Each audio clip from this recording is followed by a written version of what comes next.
Kmetija Bergauerjevih na Hočkem Pohorju je velika 60 hektarjev, od tega jih je 7 njiv.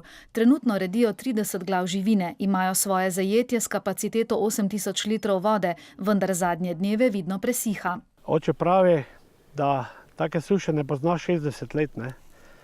Vedno je bilo dotoka več, kot smo porabili. Dotoki so 10 do 15 krat manjši.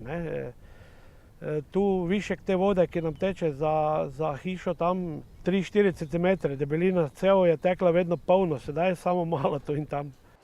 Živali pomanjkanja vode še ne čutijo. Porabimo okrog 600-700 litrov vode dnevno sigurno za živino in pa za gospodinjstvo, pa ko se pa kakšni stroji perejo, pa to pa še več. Več težav imajo s sušo na njivah. En malo obilnejši dež bi še poljščine lahko rešil. Bojimo se pa seveda za zaloge vode.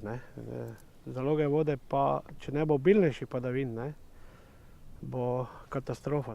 Če zlata vodna pohorska rezerva ne bo kmalu spet obilnejša, bo treba najti nove možnosti za hrambo vode, medtem ko je organiziran dovoz vode gotovo zadnja rešitev.